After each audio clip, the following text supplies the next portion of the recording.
This week's topic comes from Amanda, who wanted to know how to find peace when feeling miserable, which means this week's topic is about finding peace when feeling miserable. In this video, I'm going to focus on a time when I was feeling miserable. In the next video, I'm going to focus on a time when I was miserable and found peace. And then I'll talk about a time when I felt the most peaceful. In the next video, we'll meditate, and then you get to watch the Fridity or the Friday Ditty, where I wrap it all up and I get a little poetic and a little nerdy.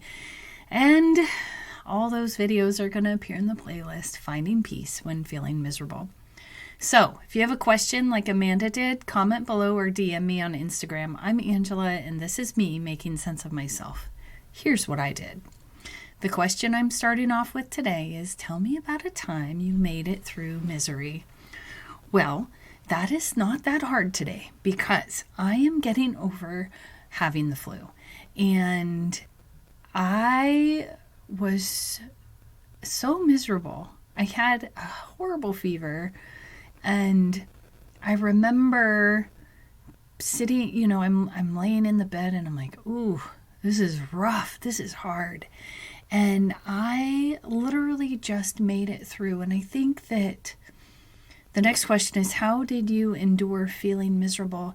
I endured it, I think, in part by having the belief that it was just time to be miserable. There was nothing I could do about the fact that, I had postnasal drip really bad. I was coughing. I had a headache, and I had a pretty darn high temperature. There was nothing I could do to change any of that in that moment. And I just knew that I needed to experience it. And I think one of the things I did to endure it, in fact, was thinking to myself, okay, well, my body knows how to heal itself. And I think by having that mentality of, okay, this is miserable, and my body was created to fight off germs and bugs, it helped me endure that feeling of being miserable. It made it a little bit easier. What was it like to get through that? I think I felt like I had some power by changing my perspective to my body knows what it's doing. And when I had that belief, it made being miserable not as miserable. I've been sick before, and I think even this time there was a point where I was like, oh my gosh, I'm so miserable, I'm never gonna make it, like all those poopy thoughts. And when I caught myself in those poopy thoughts, I was like, wait, hold on, I wonder what would happen. And it's almost like the pressure came off a little bit from the misery. And the next question is, how did you know you were getting through the misery? I think it was because I was still thinking, and I knew I was getting through when I shifted that thought process and things got a little bit easier. Even if it was just my mentality about what was going on, about having the flu, about being sick and what that meant.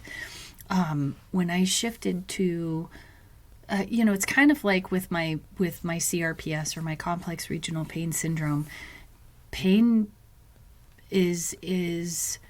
my pain is unpredictable. I don't know when it's going to show up. I don't know which sensation is going to show up. And I think that's a little bit like being sick too. I don't know what's next. And it tells me that I'm getting through it when I can relax into it instead of fighting it. I think that one of the things I've learned from the misery of my pain is that when I befriend it, it is not as bad as when I'm fighting against it.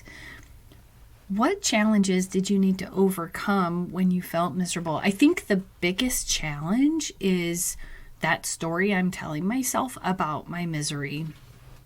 And I say this because when I can overcome the thought process of, oh, I'm miserable, I'm never going to make it, especially when I'm feeling miserable, that then I can, there's that, I don't know if peace is the right word in that moment. Like it just, this, I want to say like a pressure cooker, like the pressure comes off and I don't have to make myself be anything other than what's happening in that moment. So I know a lot of times that I used to think, oh, I'm not supposed to be sick right now, and thinking I could change it, and I couldn't change it in that moment. And if I pushed it, just made it worse. So I think also it's letting be what is, accepting what is, which is really, really important, I think, in life, because so much is outside of our control. There are so many variables in this world that I don't really know what's going to happen next. And when I can shift into, okay, I'm part of this fabric of humanity, or I'm part of this experience, that release happens, and it's easier to tolerate the hard times. What inspired you to keep working at getting through the misery? I think that, well, I think for me, my pain has been such a great teacher for me, and there have been, so what we've learned about me and my body is that I cannot take medicine. So I spend a lot of time in meditation and grounding and other, what other tools do I use? Like cold exposure, things like that, to remember that I have to keep working on it. You know, there is not a quick fix, and I'm inspired to keep working at it because maybe there's this sense of if I can keep working on it, then that means I have some control over my future or my life. And while I know that on some level that's true, on another, depending on who you talk to, right? Like, does free will, I don't know. I'm really fascinated by this new book I got about free will, and does free will exist? That, you know, but what's the point in keeping working at things, especially if I'm miserable, if I don't think that they can be relieved? And I think by letting go of that actually relieves that misery. And I think that's also very hard to explain. You know, there was a friend of mine who was having some knee pain one day, and I said, don't fight it. Lean into it. Like, embrace that pain in a loving way. And, you know, I said, and furthermore, use your breath, breathe. And what happened was the pain relieved itself a little bit as it was embraced. And that was something that I learned all over a period of time, is that I constantly have to keep embracing the pain, embracing what's happening in this moment, accepting it for what it is. Because when I start to want to change it to be anything other than what it is, then I'm fighting against what is happening in this moment. And that actually makes me more miserable. What did you notice in the people around you as you shifted out of misery? I think more than anything is that the other people started to notice that there was something different about how I was able to accept the misery. But I think too is there were also some people who had this idea that because I didn't present as woe is me, oh my gosh, this is so miserable, I'm in pain all the time, I can either lean into the pain and accept it and embrace it as my friend, or I can start fighting with it. And when I'm fighting with it, I'm miserable, like not just on a physical level, but on an emotional level too. And then I start spreading that to other people.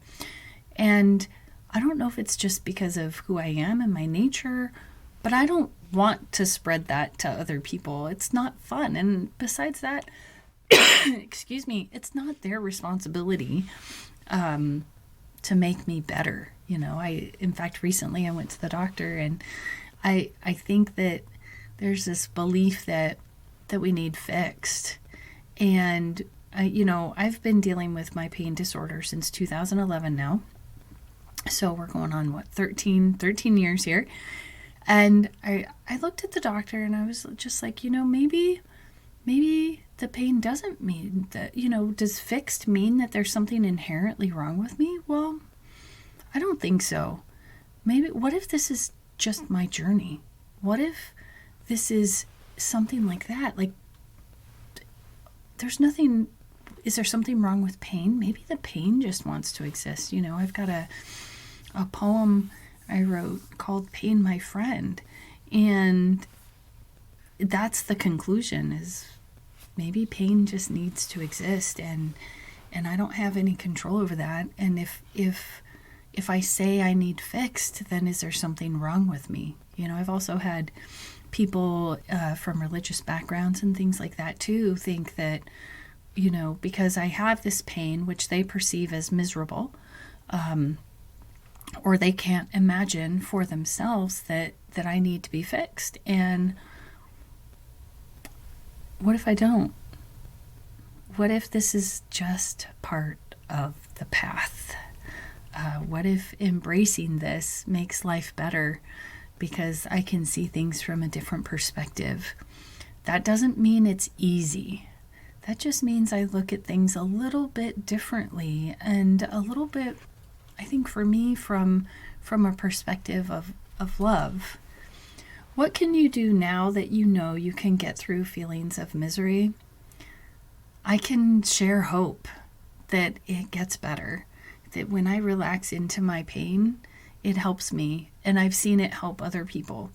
And so I know that while it seems totally non-intuitive and almost the exact opposite of the way that we need to go, that by embracing misery and deciding that there's nothing wrong with being miserable in this moment, that life does get better. And that builds hope that, this too shall pass. Sometimes I'm absolutely miserable. Sometimes I'm ecstatic.